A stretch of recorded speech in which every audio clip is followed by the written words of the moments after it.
Welcome to my lesson, Numbers and Operations, Part 2.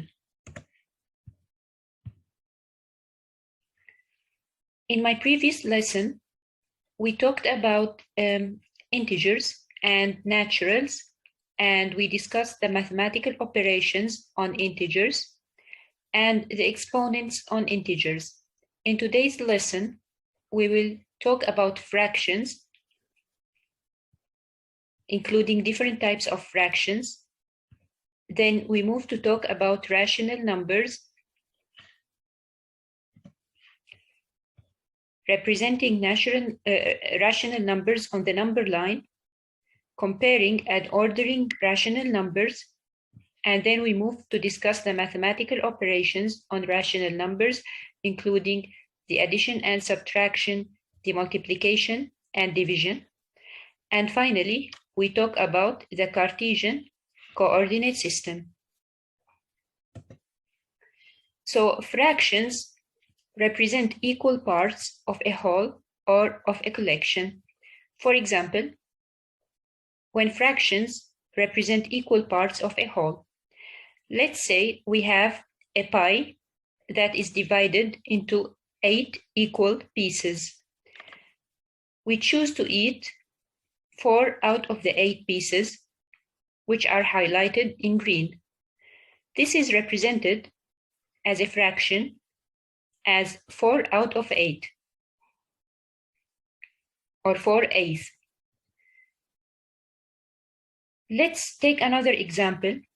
Let's say that we ate 1 full pie, which is divided into 8 equal pieces.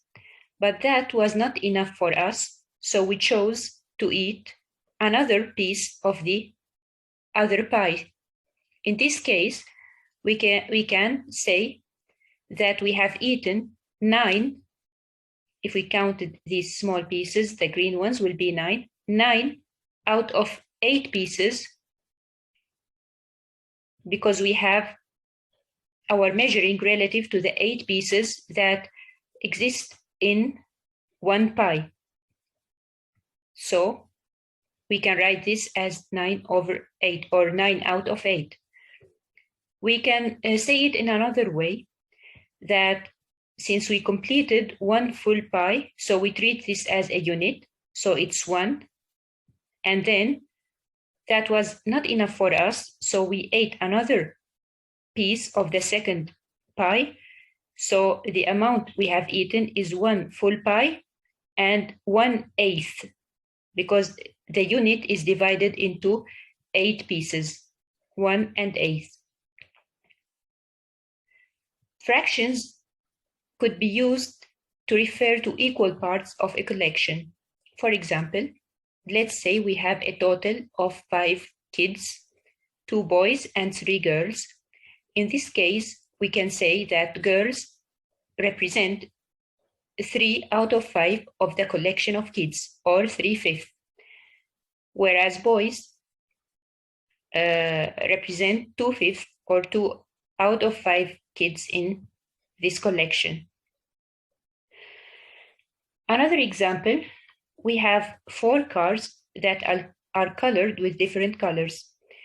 We have red car, blue car, and 2 yellow cars. In this case, we can say 2 out of 4 cars in this collection are colored with yellow, or half the collection is colored in yellow. Different types of fractions. Let's start with the proper fractions. In these fractions, the numerator is smaller than the denominator.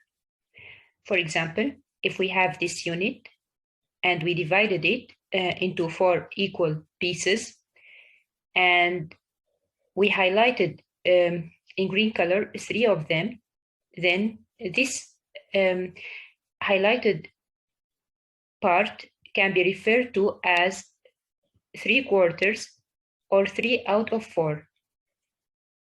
The improper fractions, these fractions, their numerator is larger than the denominator. For example, let's say we have 2 units. Each is divided into 4 equal parts. We took 4 parts of the first unit. It means we took the full unit. And here we took 3 units out of 4 units. So the total number of the quarters that we took is 1, 2, 3, 4, 5, 6, 7. So it's 7 over the total number of quarters. Over the total number, yes, of quarters in each unit, which is 4. So it's 7 out of 4. The mixed fractions are composed of a number and a fraction. So, for example, instead of saying 7 out of 4, which is the number of the quarters that we took, which are highlighted in green here, and that count to 7, over the number of quarters we are comparing to, which is 4, because each unit is divided into 4 pieces. We can say that we took 1 unit, we treat this as 1 unit, and 3 out of the other unit. So we can write this as 1 full unit and 3 out of 4 in the other unit. Types of fractions. The equivalent fractions. 2 fractions are equivalent if they can both be simplified, or we can say reduced to the same fraction. For example, if we took 2 units that are equal and we divided each of them, the first one we divided it into 4 pieces, and the other one we divided it into 8 pieces. We took 2 pieces of the first one, so it's 2 out of 4 because we have 4 quarters in this unit. And here we took 4 pieces, and since this unit is divided into 8 pieces, so we have 4 out of 8. So by looking, we notice that it's the same amount eventually, which we took from both units, which count to the half of the unit in each of them. In this case, we say that those 2 fractions are equivalent. And we notice that one of them can be reduced to be the other, which happens by dividing 4 by 2. So we get here 2, and we divide 8 by 2, we get 4. So it's the same fraction. Like fractions, these fractions have the same denominator.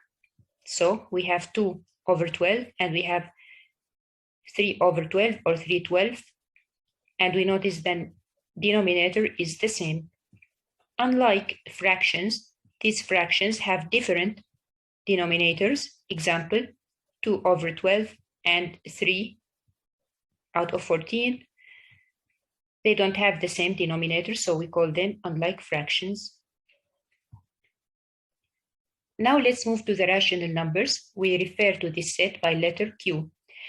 A rational number is any number that could be written in the form A over B, where A and B are integers and B doesn't equal 0, because we know the division by 0 is not possible. So we conclude that fractions, which we were talking about, are rational numbers because they could be written in the form A over B, where A and B are integers and B doesn't equal 0, or A and B are naturals, as we had seen in the previous examples. Let's take a couple of examples about rational numbers, what forms they can take. 2/5 is a fraction, so it's a natural number. So it's a rational number, sorry. 7, which is an integer, could be written as 7 over 1. So it meets the form A over B, where A and B are integers and B doesn't equal 0. Another example about integers, -4 could be written as -24 over 6, because we know when we divide -4 by 6, we get -24 by 6, we get -4 again. 3.5, which is a finite decimal, could be written as 7 over 2, so it's also a rational number. The repeating numbers, such as 0.3, when 3 is repeating, could be written as 1/3. We call such kind of decimals when we have a certain digit or multiple digits repeating in a pattern. We call them recurring decimals, and they are also natural numbers. For example, here 3 is repeating. We can represent this by,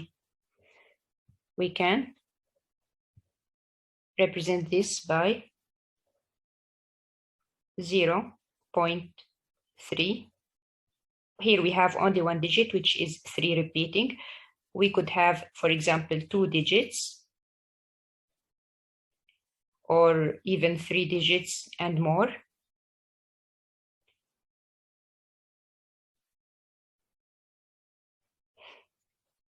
And so on.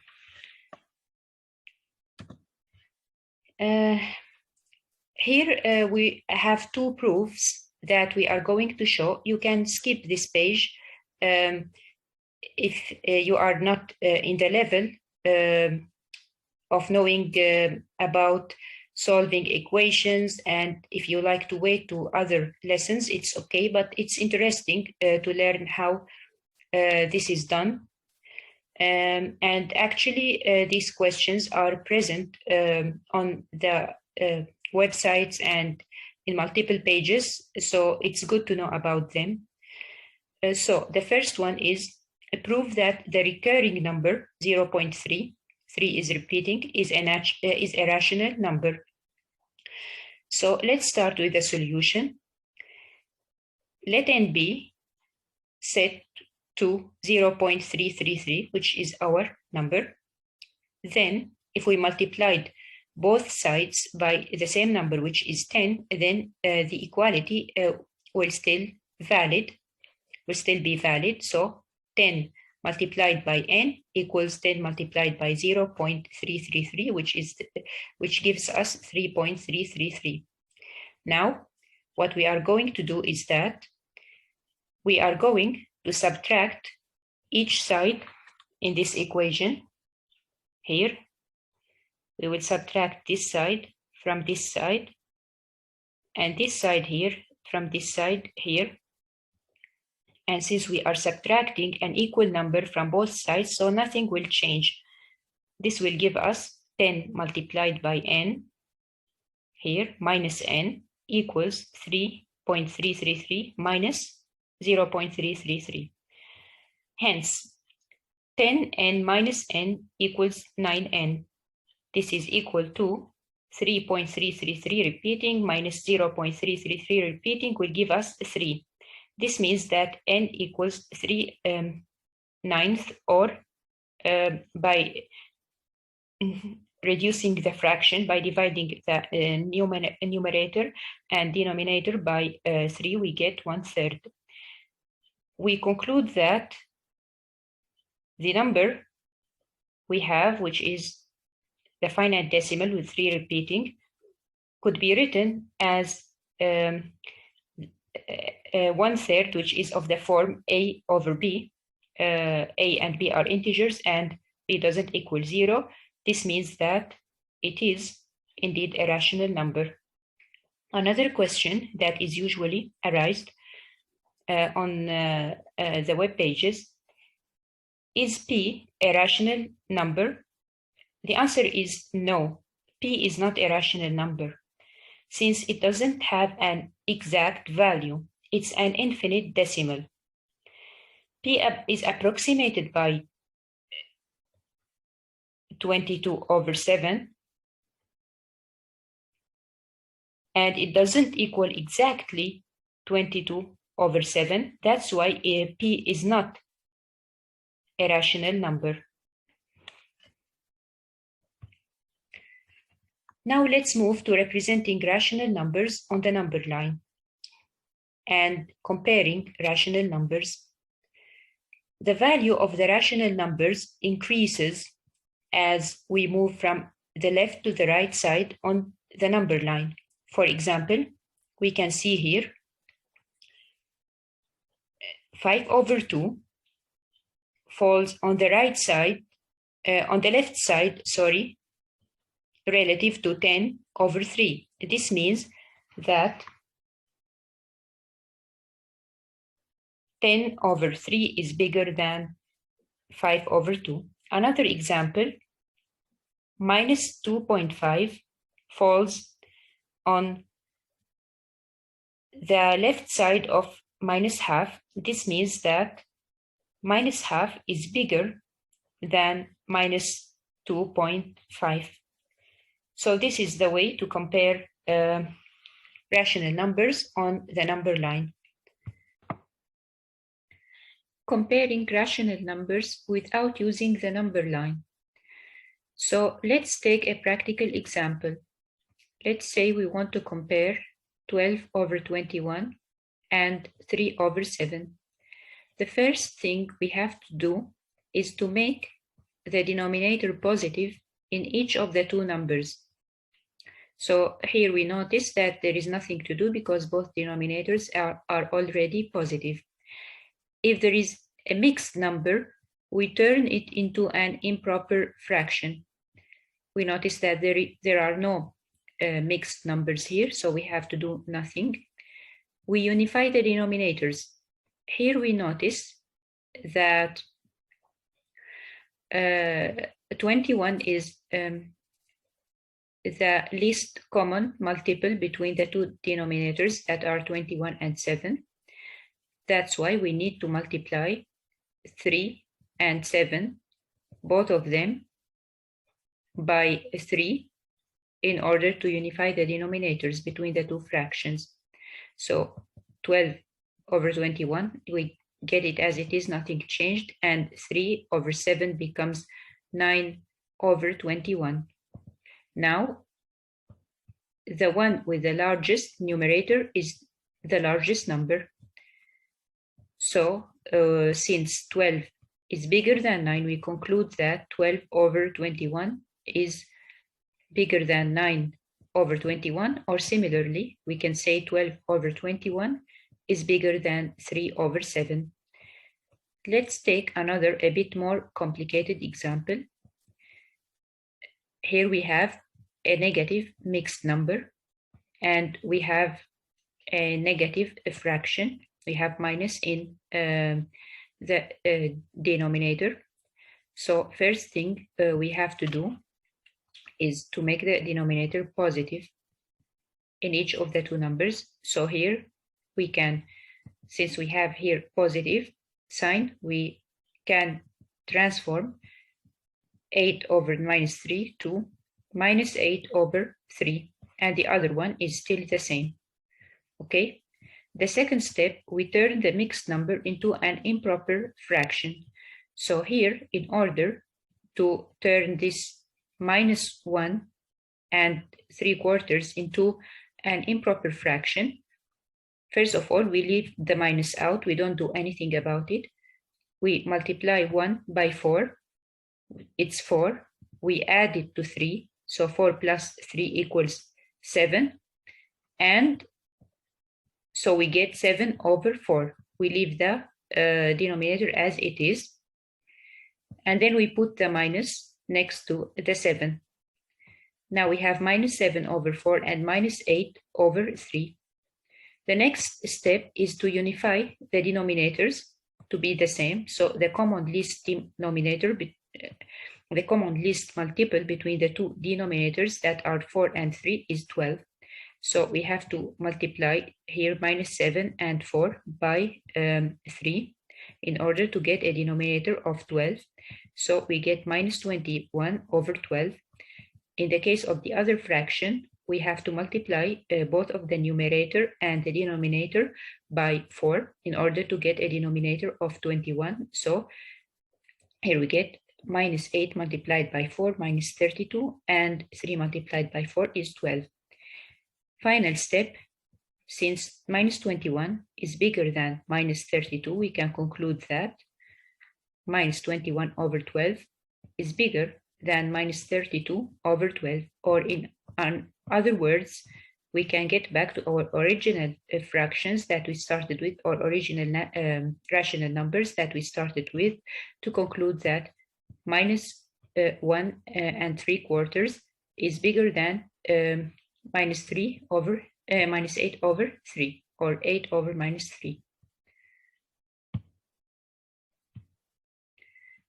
Let's do a simple test. Sort these numbers in a descending order. It means from largest to smallest. The first thing we do is to notice who is positive and who is negative. And since we are arranging in a descending order, so we take the positives first. We have 2 here, which is positive, and 12 over 32. Of course, 12 over 32 is less than 1, so it's naturally smaller than 2. So 2 is the biggest, followed by 12 over 32. Now we take the negatives. We follow the previous steps, but let's take first minus 125 over 225. So we can divide both by 25 to get 125 divided by 25 is 5, sorry, it's 5. And 225 divided by 25 is 9.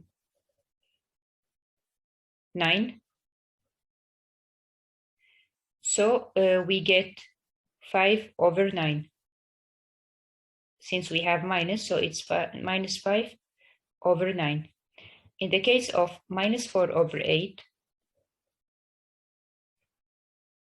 we divide both by 4, so we get minus 1 over 2. Here, naturally, we can see that, I mean, by mental calculations, that since half of 9 is 4.5, so 5 over 9 is bigger than half. It means that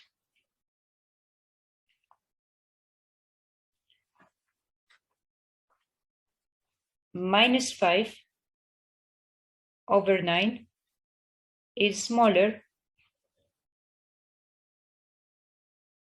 than minus half. We can follow another route by unifying the denominators. So the least common multiple between 9 and 2 is 18. We multiply to get minus 10 over 18.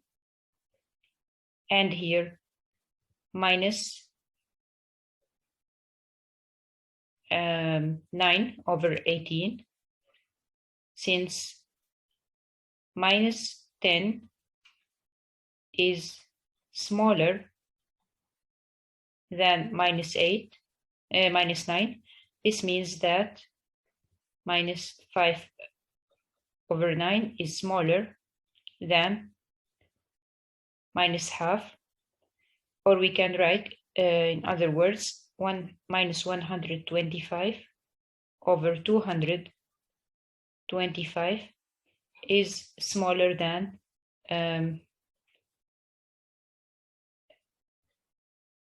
minus 4 over 8.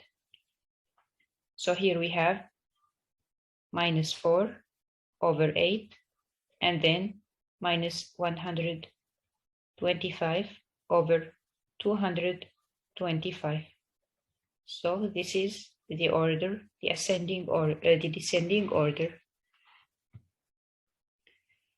Now we move to talk about the operations on rational numbers. We start by the addition. We kind of follow the same previous steps we usually do when we compare the rationals. And then after we unify the denominators, we add the numerators following the rules that we already learned for adding integers.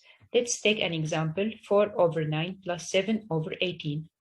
So we unify first the denominators. We multiply the first fraction, the numerator and denominator, both by 2 in order to get 18, in order to get 18 in the denominator. So we get 8/18 plus 7/18. This gives us 15. This gives us 15/18, which can be reduced to 5/6 by dividing by 3. Okay. Subtraction. Also, first of all, we make the sign of the denominator positive. Then, if there is a mixed number, we turn it into an improper fraction. So, okay, let's first of all see what we have. We have a mixed number, 1 and 4/9 minus -7/18. So first of all, the denominators are positive. There is a mixed number, which is 1 and 4/9. We turn it into an improper fraction by multiplying 1 by 9, adding 4, so we get 13, and we leave the denominator as it is, so to get 13/9. And then we turn the subtraction into an addition using the rules we learned for integers. So minus, when we have this kind of subtraction, it's like adding the opposite of -7. So it's like plus 7/18. Now we continue by unifying the denominators by multiplying each of 9 and 13 by 2 to get the denominator of 18 in the first fraction. So we get 26/18 plus 7/18, which is 33/18. Of course, here we have to remember to mention the last rule. After we unify the denominators, the addition is done by adding the numerators and leaving the denominator as it is. So 26 plus 7, 33/18. This is can be reduced by dividing by 3 to get 11/6. Now we continue with the multiplication. Multiplying two fractions. To multiply two fractions, we multiply the numerator of the first by the numerator of the second, and we multiply the denominator of the first by the denominator of the second. So here, for example, we have 2/9 multiplied by 4/5. So we multiply the numerators to get 2 multiplied by 4 equals 8. 9 multiplied by 5 equals 45. Multiplying two decimal numbers. We multiply the two numbers as if the decimal point was not there, as if the decimal point does not exist. So, for example, let's first start with this example, 0.02 multiplied by 0.4.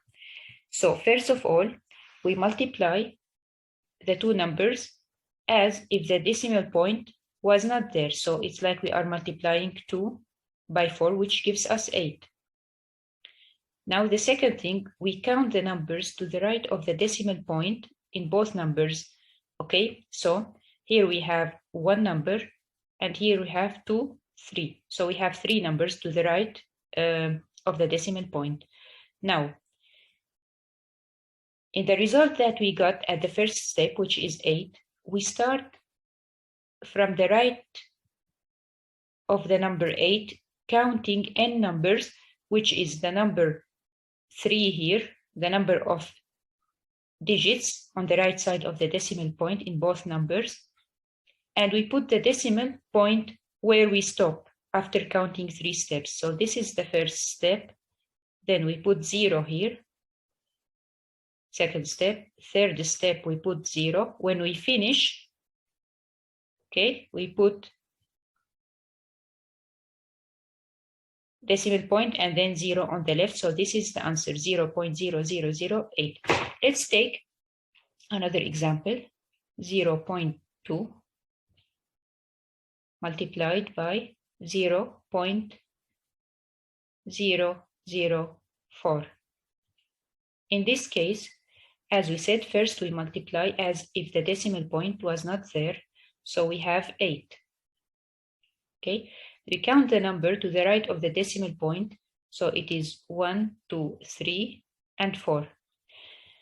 Now we start from the right side of 8 and we count 4 steps. In each step after 8, we put 0 till we stop. So we have, this is the first step, second step,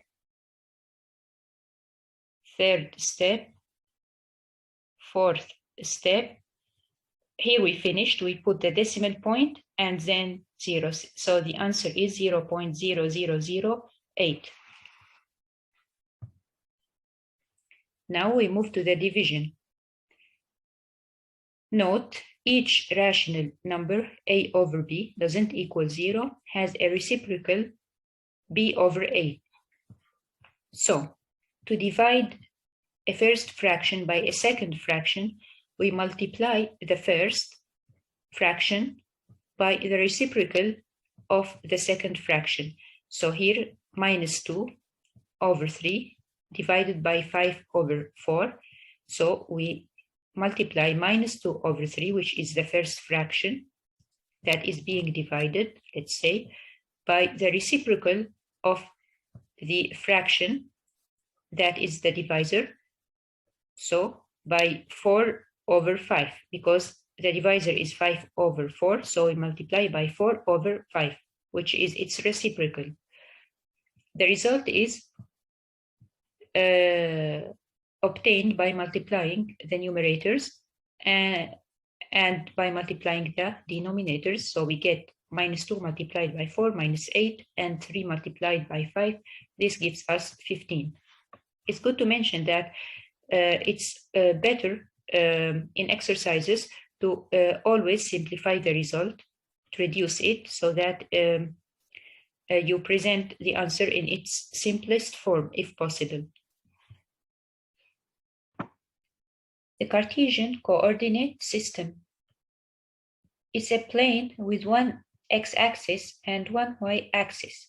So this is the x-axis and this is the y-axis. The axes are number lines that are perpendicular to each other and they meet in the center of the graph. So these are the axes. We call them OX and OY, and they are perpendicular to each other and they meet in the point 0, which is the center of the graph. On the x-axis, the numbers to the right of the 0 are positive and the numbers to the left of 0 are negative, as we see and as we have learned while we studied the number lines. So here we can find minus 1, minus 2, minus 3, they are negative, and here we find the positive numbers at this side of the axis. Similarly, for the y-axis, numbers below 0 are negative and numbers above 0 are positive. So here are the negative numbers and here are the positive numbers. Of course, not only integers exist on the axis, but you can find also the rational numbers that we have just learned. For example, you can find like fractions, half, 3/4, decimal numbers like minus 2.5, and so on. Each point M on the plane is matched with a pair of numbers x and y that exist on the x and y axes respectively, and this pair is unique to the point M. Okay, for example, the point M here has an x value of 2 and a y value of 3. We can, if we have a point, random point on the space, on the plane, we can say, so like this point, in order to know its x value and its y value, we draw a line from this point first on the x-axis, and where it falls, sorry, it's not very good, but anyway, if we consider that it fell on 3, so this is its x value.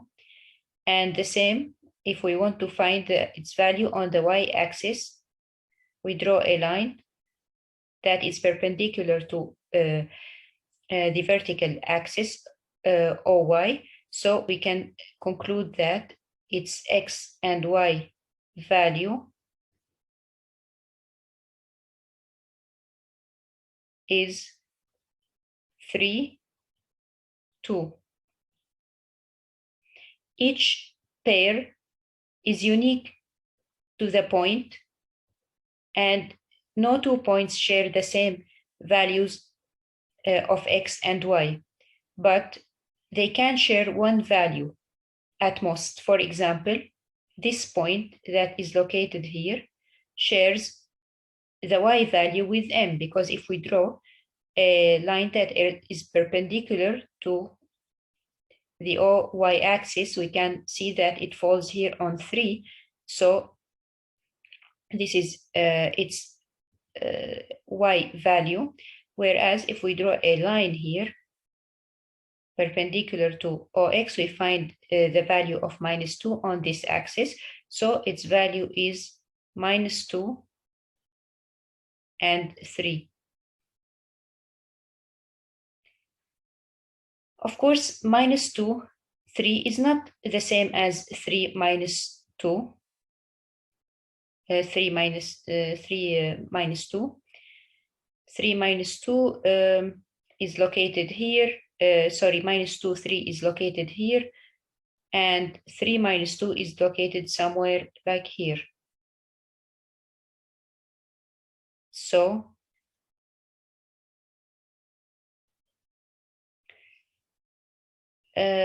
these pairs are unique.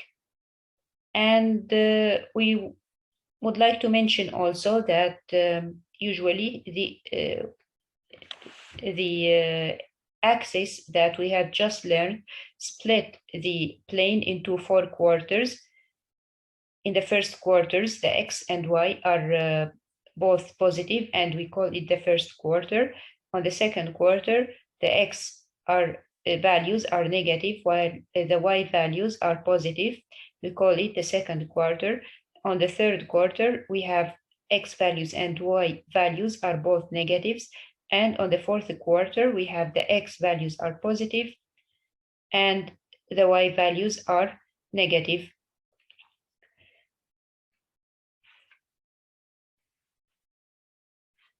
Of course, for example, for the points that fall on the axis, so this point is not 3 simply, but it's 3, 0, since its value on the axis, the x-axis is 3, we can see it here. And once we draw a perpendicular line on the y-axis, so it falls here in the point 0 on the y-axis, so its y value is 0. On the other hand, let's take the point here, this one. So we can say that its value on the x, on the y-axis is this one from here to here, so it is -2.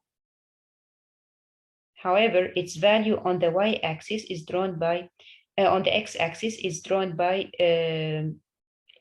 is known by drawing a perpendicular line to x-axis. which falls here eventually, so it's 0. Okay. Let's do now a simple exercise. Mention a point that has the same x value as the point A. First of all, we have, this is the point A, so its x value is 4 here, and its y value is 3.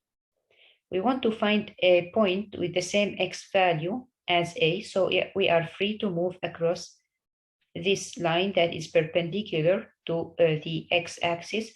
Any point that falls on that line is or satisfies the question. So we can choose this point, for example. It has an x value of 4. Let's call it m. So m has an x value of 4, which is the same as the x value of the point A, and has a y value of 5. Now, mention a point that has the same y value as the point A.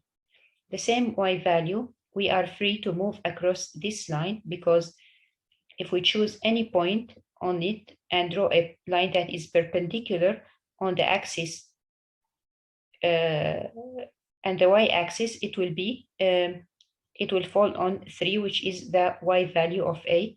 Let's choose this point, for example, here. So its y value, and we'll call it P. So its y value is 3, the same as the y value of A, and its x value is minus 3. So the point B is minus 3, 3. Now mention a point that has a negative x value and a positive y value, in which quarter it falls. So a negative x value meaning that it has to fall either in this quarter or in this quarter, because only here the x values are negative. However, if we continue with the question, so has a negative x value and a positive y value. So y also has y has to be positive. So now we cannot choose in this quarter because the y's here are negatives. So we choose a point here, for example. So let's call it C. So point C now, point C has an x value of minus 6 and a y value of 5. X value is negative and y value is positive. Okay. So now this falls in the second quarter, which is here, this one. Mention a point whose y value is 0. Y value is 0, it means it must fall on the x-axis, so it could be any point on the x-axis. So let's choose, for example, the point here, minus 5, 0. Similarly, if we wanted to choose a point whose x value now is 0, we can choose any point on the y-axis. Thank you for watching.